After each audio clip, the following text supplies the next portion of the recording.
ચાલો મિત્રો, હવે આપણે નેક્સ્ટ ટોપિક જોઈએ ઘર્ષણ. ઘર્ષણ કે ઘર્ષણ બળ એ જુદા જુદા પ્રકારના હોય છે.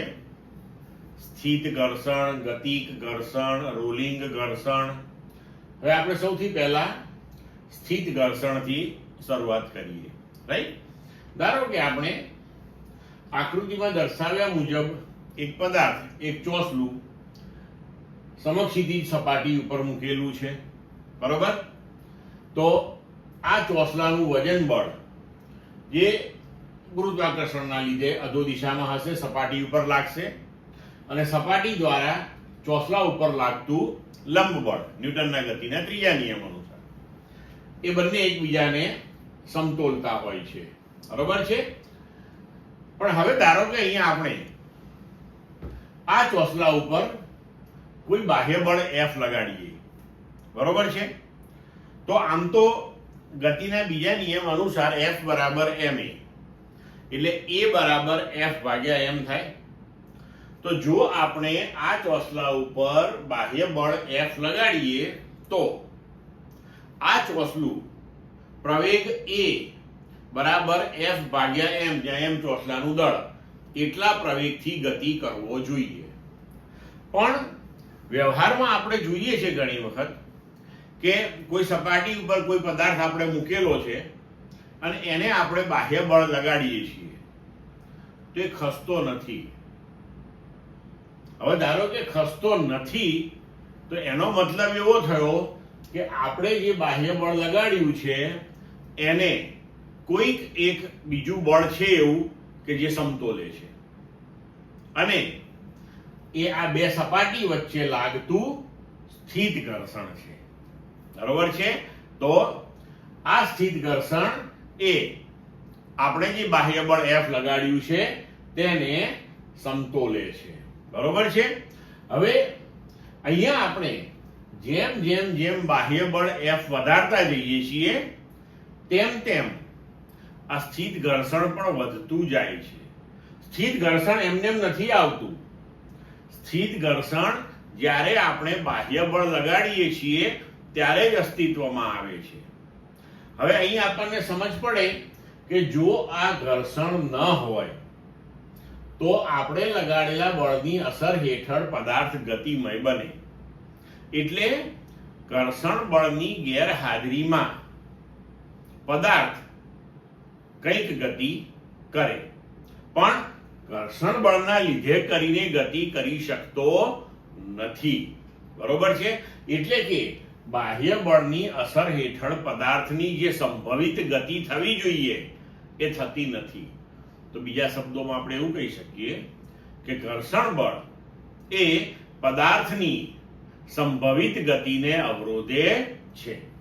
હવે જેમ જેમ તમે બાહ્ય બળ વધારતા જાઓ છો તેમ તેમ સ્થિત ઘર્ષણ પણ વધતું જાય છે, પણ એ કોઈ એક ચોક્કસ મૂલ્ય સુધી જ વધે છે, અને એને આપણે મહત્તમ સ્થિત ઘર્ષણ બળ કહીએ છીએ. અને જ્યારે આપણું બાહ્ય બળ એ મહત્તમ સ્થિત ઘર્ષણ બળ કરતા વધી જાય ત્યારે પદાર્થ ગતિ કરવાની શરૂઆત કરે છે.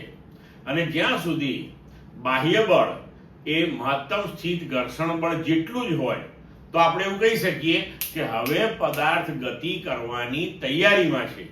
જેવું બાહ્ય બળ મહત્તમ સ્થિત ઘર્ષણથી વધી જશે એટલે તરત જ પદાર્થ ગતિ શરૂ કરી દેશે, બરોબર છે? તો હવે આ જે મહત્તમ સ્થિત ઘર્ષણ બળ છે, બરોબર છે, એ કઈ કઈ બાબતો ઉપર આધાર રાખે છે? તો આપણે સ્થિત ઘર્ષણના નિયમો જોઈએ. હવે તો મહત્તમ સ્થિત ઘર્ષણ બળ એ સંપર્ક સપાટીના ક્ષેત્રફળ ઉપર આધાર રાખતું નથી. મહત્તમ સ્થિત ઘર્ષણ બળ જે છે એ માત્ર લંબ બળના સમપ્રમાણમાં હોય છે.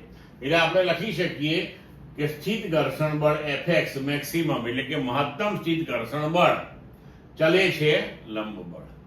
હવે અહીંયા આપણે સમપ્રમાણતાનો અચળાંક મૂકીશું તો Fs મેક્સિમમ બરાબર μs * n, જ્યાં μs જે છે એને સ્થિત ઘર્ષણાંક કહે છે અને તેનું મૂલ્ય જે છે એ સંપર્ક સપાટીની જાત પર આધાર રાખે છે, ઉપરાંત તાપમાન પર પણ આધાર રાખે છે. બરોબર. હવે મ્યુએસ બરાબર એફએસ મેક્સિમમ ભાગ્યા એન થાય તો મહત્તમ સ્થિત ઘર્ષણ બળ અને લંબ બળના ગુણોત્તરને આપણે સ્થિત ઘર્ષણાંક કહીએ છીએ.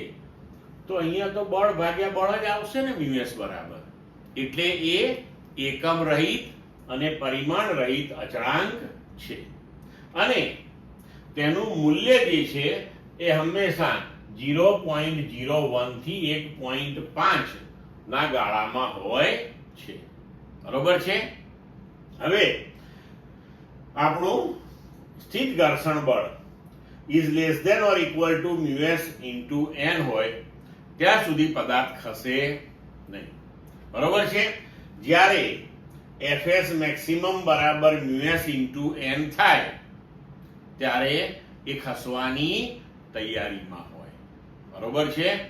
અને જો હવે તમારું બાહ્ય બળ એ fs મેક્સિમમ થી મોટું થઈ જાય તો એ ગતિ શરૂ કરે છે. બરોબર છે. તો જો લગાડેલું બળ F એ fs મેક્સિમમ થી વધી જાય તો પદાર્થ સપાટી પર ખસવા લાગે છે. ક્લિયર મિત્રો?